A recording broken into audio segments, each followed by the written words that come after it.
Hello everyone, my name is Aarohi and welcome to my channel. So guys, आज के video में हम reinforcement learning का एक और इम्पॉर्टेंट टॉपिक लर्न करेंगे, वैल्यू फंक्शन। वैल्यू फंक्शन को हम वी ऑफ एस भी लिख सकते हैं। एस जो है ये, इस एस को बोलते हैं स्टेट। एंड स्टेट होती क्या है? State simply means the current situation where your agent is in. Means एक इन्वायरमेंट का स्नैपशॉट या स्क्रीनशॉट जिस जगह पे अभी आपका एजेंट है। ठीक है, तो अंडरस्टैंड करते हैं इस फंक्शन को, वी ऑफ एस को। तो V of S simply means how good it is for the agent to be in a particular state. Means जहाँ पे भी आपका एजेंट अभी है वो स्टेट आपके एजेंट के लिए कितनी अच्छी है। तो ये होता है वैल्यू फंक्शन। तो इसको डिटेल में समझते हैं। तो यहाँ पे क्या होता है ना, वैल्यू ऑफ एस का सिंपल टर्म्स में अगर हम मीनिंग समझे ना, यहाँ पे क्या होगा कि जो एजेंट होता है ना वो सोच रहा होता है, अपने आप में ही वो सोच रहा होता है कि अभी मैं इस स्टेट में हूँ एंड इस स्टेट की वैल्यू हाई है। मतलब V of S is high, जिस भी स्टेट में मैं अभी हूँ इस स्टेट का जो वी ऑफ एस है, वैल्यू ऑफ स्टेट है, वो हाई है। मतलब मेरे लिए ये स्टेट बहुत अच्छी है क्योंकि जिस भी स्टेट की वैल्यू हाई होगी ना, जिस भी स्टेट का वी ऑफ एस हाई होगा ना, वो स्टेट उतनी ही ज़्यादा रिवॉर्ड्स दिलाएगी एजेंट को। समझ गए? जिस भी स्टेट का वी ऑफ एस हाई होगा वो स्टेट बेनिफिशियल स्टेट होगी एजेंट के लिए, क्योंकि वो स्टेट्स पे एजेंट को ज़्यादा रिवॉर्ड मिलेगा। तो इसको एग्जाम्पल के थ्रू अंडरस्टैंड करते हैं। स्नेक गेम का एग्जाम्पल लेते हैं। तो सपोज हमारा एक गेम वाला ग्रिड है, उसके ऊपर स्नेक है। स्नेक होता है वो वन स्टेप लेफ्ट देखेगा तो उसको फूड दिखता है। तो अगर स्नेक वो फूड की तरफ टर्न कर लेता है तो मतलब हमारे एजेंट को +10 पॉइंट्स जो होंगे वो रिवॉर्ड मिल जाएंगे। अब अगर एजेंट दूसरी डायरेक्शन में मूव कर लेता है, मतलब राइट मूव कर लेता है, तो वो वॉल को हिट करेगा। तो मतलब हमारे एजेंट को -100 पॉइंट्स पेनल्टी मिलेंगी। अब जो स्टेट फूड के पास हैं वो स्टेट्स की वैल्यू जो होगी हाई होगी, जो हमारा आज का टॉपिक है वी ऑफ एस। जो स्टेट्स फूड के पास वाली स्टेट्स होंगी उन स्टेट्स का वी ऑफ एस वैल्यू जो है, वैल्यू ऑफ एस जो है, वैल्यू ऑफ स्टेट जो है वो हाई होगी। सो फॉर एग्जांपल, हम आज वाला जो हमारा एग्जांपल है इसमें ऐसा सोचो कि +8 नंबर जो है वी ऑफ एस है उन स्टेट्स का जो स्टेट्स फूड के पास हैं। अब जो स्टेट्स वॉल के पास हैं वो वाली स्टेट्स की जो वी ऑफ एस होगा, वैल्यू ऑफ स्टेट होगी, वो लो होगी, मतलब नेगेटिव नंबर होगा, छोटी वैल्यू होगी। तो हमारे केस में ऐसा सोच लेते हैं कि ये जो स्टेट्स हैं जो वॉल के पास हैं इनकी जो वी ऑफ एस है, वैल्यू ऑफ स्टेट है, वो माइनस में है, -80। एंड ये जो नंबर्स होते हैं ना, जितना बड़ा नंबर मतलब high value of that state, छोटा number negative number means low value state. And ये जो वैल्यूज़ होती हैं ना, इससे हमारा एजेंट अंडरस्टैंड करता है धीरे धीरे कि कुछ स्टेट्स ऐसी हैं जो वैल्यूएबल हैं, कुछ स्टेट्स ऐसी हैं जो रिस्की हैं। जो स्टेट्स वैल्यूएबल हैं तो उनका जो वी ऑफ एस वैल्यू होती है वो हाई होती है। अब ये तो था एक बेसिक, मैंने आइडिया दिया आपको वी ऑफ एस का। अब हम अंडरस्टैंड करते हैं कि एजेंट कैसे लर्न करता है इन वैल्यूज़ को। कौन सी वैल्यूज़ को? Value of state, V of S. इसको कैसे लर्न करता है एजेंट? तो कैसे लर्न करेगा एजेंट? रीइंफोर्समेंट लर्निंग में क्या होता है? रीइंफोर्समेंट लर्निंग क्या है? Trial and error. Agent try करता रहता है चीज़ें, वो गलतियाँ करता है, फिर वो रिपीटेडली सीखता रहता है, एक ही एक्शन को बार बार करता रहता है, उसे पता चलता रहता है। कोई गलती करता है तो उसको पेनल्टी मिलती है, कुछ ठीक करता है तो उसको रिवॉर्ड मिलता है।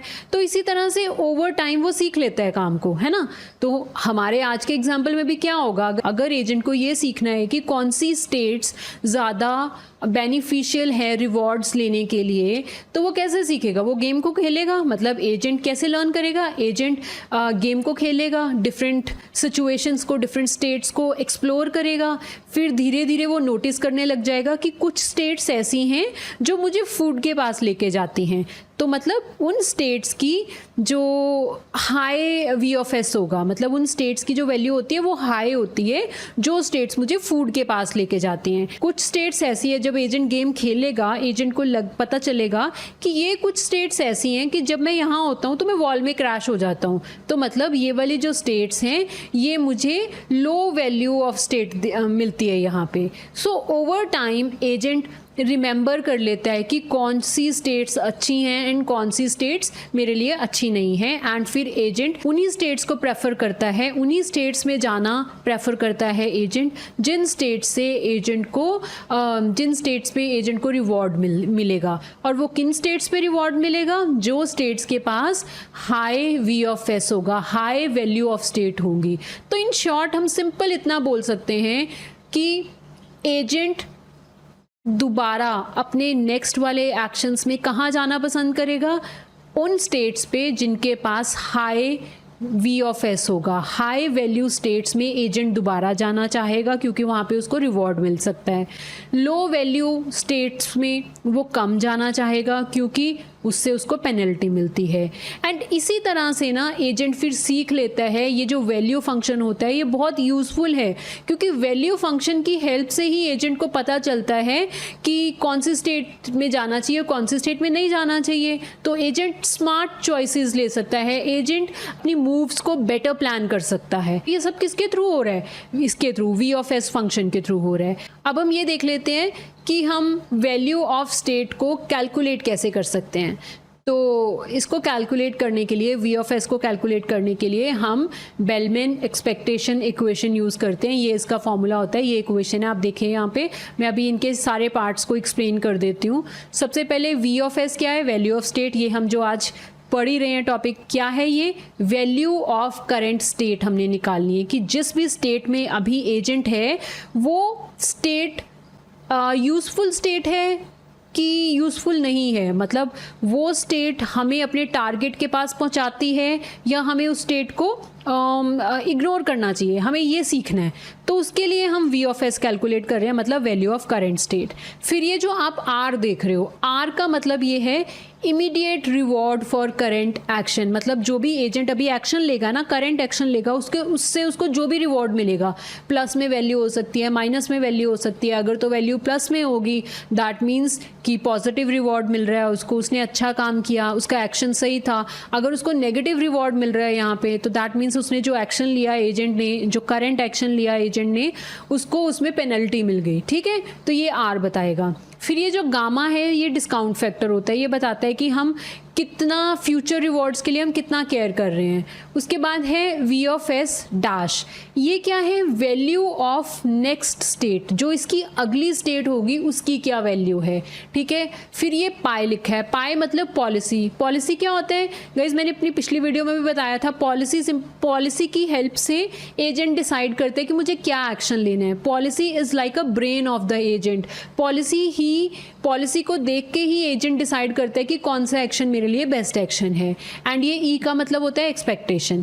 तो सिंपल वर्ड्स में अगर आप इस फॉर्मूला को देखो ना तो आप क्या देखोगे कि VOS निकालने के लिए ना आपको करंट रिवॉर्ड जो कि R है plus value of next state चाहिए और आप करंट स्टेट का वैल्यू निकाल सकते हो। तो इस सेम फॉर्मूला को ना हम एक एग्जाम्पल के थ्रू देखते हैं। हम नंबर्स इसमें फिल करते हैं, कुछ नंबर्स लेंगे और उनको फिल करते हैं इस फॉर्मूला में। तो सपोज करो जो इमीडिएट रिवॉर्ड है R है, उसकी वैल्यू है हमारे पास +5। डिस्काउंट फैक्टर ये जो गामा है इसकी वैल्यू है 0.9 and value of next state है हमारे पास 10। अब ये सारी वैल्यूज़ हम इस इक्वेशन में भर देते हैं तो उसके बाद हमारे पास आंसर क्या आ रहा है? 14। तो इसका क्या मतलब है? The value of current state is 14।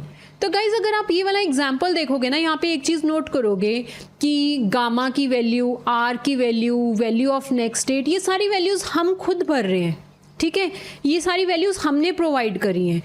तो बेलमैन इक्वेशन में हमने ये सारी वैल्यूज़ फिल कर दी तो बेलमैन इक्वेशन के थ्रू हमें वैल्यू ऑफ S मिल जाएगा। ठीक है, बट आपको पता है बेलमैन इक्वेशन हम यूज़ नहीं कर पाते। एक्चुअल में हम बेलमैन इक्वेशन के थ्रू काम नहीं करते। वो क्यों? क्योंकि बेलमैन इक्वेशन को आपने कभी भी यूज़ करना है ना तो आपको reward, next state and policy, ये तीनों वैल्यूज़ एजेंट को प्रोवाइड करनी पड़ती हैं।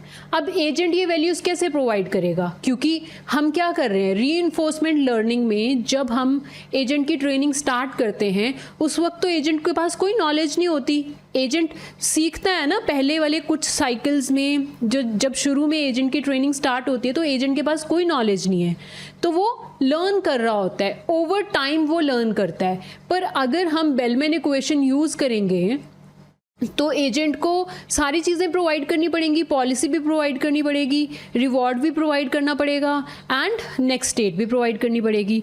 अब शुरू में तो पर उसके पास कोई नॉलेज ही नहीं है एजेंट के पास, तो वो ये सारी वैल्यूज़ कैसे प्रोवाइड करेगा? तो हम बेलमैन इक्वेशन डायरेक्टली नहीं यूज़ कर सकते, क्योंकि बेलमैन इक्वेशन क्या अज्यूम करती है कि हमें पॉलिसी की वैल्यू, रिवॉर्ड की वैल्यू एंड नेक्स्ट स्टेट की वैल्यू पता है, पर हमारे एजेंट के पास ये कुछ भी नॉलेज नहीं है। हमारा एजेंट तो स्क्रैच से लर्न करेगा, एक्सप्लोर करेगा, एक्शंस लेगा, ऑब्जर्व करेगा क्या हुआ, फिर उसको रिवॉर्ड्स मिलेंगे, फिर वो अपनी पॉलिसी को अपडेट करेगा, फिर दोबारा वो यही सारे स्टेप्स लेता रहेगा।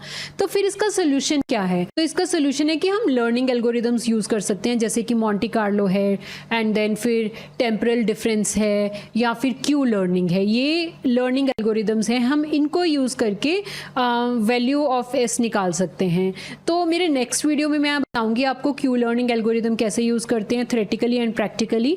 आज की वीडियो में इतना ही। आई होप ये वीडियो हेल्पफुल रही हो। एंड गाइज, अगर आपको मेरा कंटेंट अच्छा लगता है तो प्लीज़ मेरे चैनल को लाइक, शेयर एंड सब्सक्राइब करना। Thank you for watching.